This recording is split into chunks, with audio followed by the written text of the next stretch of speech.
having fun yet? Yeah, so we'll be talking about Khalifa Diop, and hopefully I said that right. If I said it wrong, please correct me in the comments. I'll just pin your comment. But yeah, so let's talk about Khalifa. So first and foremost, I'm just gonna be honest with you guys. It's not a lot here to get excited about. I mean, that's just me. If you're a Khalifa fan, I'm very sorry, but this isn't necessarily going to be a very positive video. Spoiler, spoiler. Okay.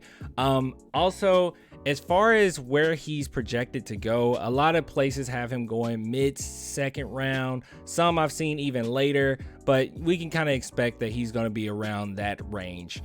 So in this mock draft in particular, Tankathon, they have him at 44. So yeah, so that's where he's more than likely going to land. So let's talk about stats.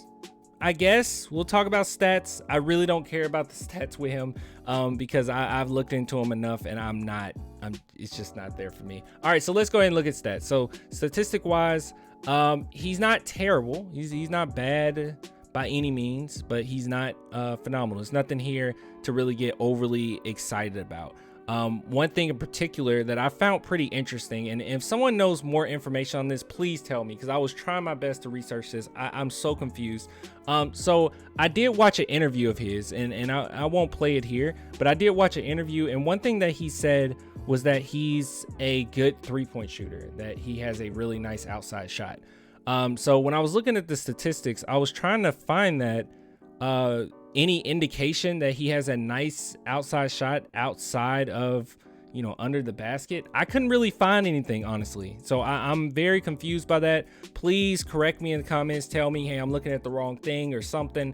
I don't know. It's not there. I just haven't seen it there. I've also, along with watching breakdown videos, I watched highlights of them as well. I was like, okay, breakdowns do a good way of showing the highlights, the lowlights. I saw a couple articles, not a lot of stuff out there, but I try my best just to look around and see, all right, is there anything here that's redeemable? Statistic wise, there's not much to talk about, honestly. It's just not a lot there. But I will go ahead and talk about this. I'm just going to dive straight into how I feel about him, because this shouldn't be a long video. I'm sorry. I don't mean to be mean. I don't want to be mean at all, but there's no factor with Khalifa that stands out for me that I would say he's going to be anything more than a backup role player. He's one of those players that I can't really pinpoint anything that he does that's going to keep him in the NBA. And that's just my thoughts on that. I just don't know if there's anything here that's going to keep him in the NBA. Now, I will say this, with his height, being 6'11", and he has a really nice frame. He's 231 pounds.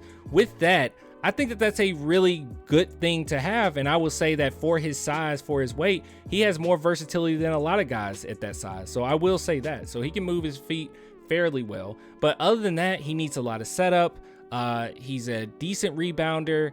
But there's just nothing there where I say, oh yeah, I'm super excited, or anything that's even a glimpse that he could be anything more. Now, it's nothing wrong with that. It's nothing wrong with picking up a backup center by any means, but it's just nothing there that I sit back and I say he does at an elite level, or anything there that I say, hey, he's going to be something. It's just not a lot there. Now, everything that he does do, I will say this, IQ wise, I think he's there. I think he's a pretty smart kid. I really do. He makes the right reads. Oftentimes I've seen that.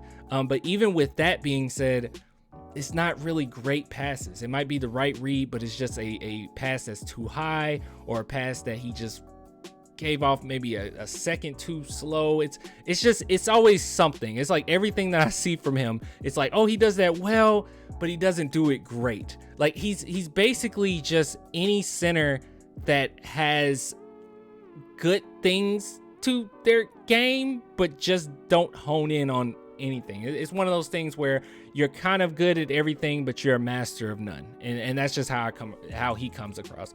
But let's look at the pros and cons, and let's get out of here. I'm sorry. I wanted to do more of a better, just a better video. If more information comes out and I understand it is just something I'm missing, then sure, but I don't know. Pros: solid low post scorer, I guess, excels at scoring on off-ball motion plays, tremendous free throw generator, solid rebounder, decent defender, Solid athlete, solid motor. And as I said, he needs a lot of setup, but yes, he does have an ability to guys, it's nothing here. I'm sorry. Cons: needs to improve his free throw shooting, needs to improve his face-up game, needs to improve his playmaking skills.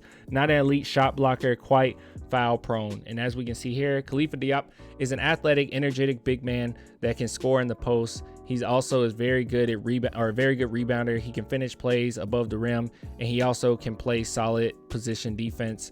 He will need to improve his face-up game and passing ability, but he can project to be a rotation big for a team in the NBA. Guys, I don't know. I'm just not that high on him. Please, I'm expecting some type of criticism in the comments. Maybe it's just me not really looking into him enough. Usually I have more to say about these prospects. This is one where I just, if I'm being brutally honest, I wouldn't be surprised if he's out of the league in a few years. I mean, that's just me. He just comes across as that type of prospect. But you guys let me know what you think. I don't know. Until next time, you want to support the channel, $2 a month, Patreon, YouTube members. Deuces.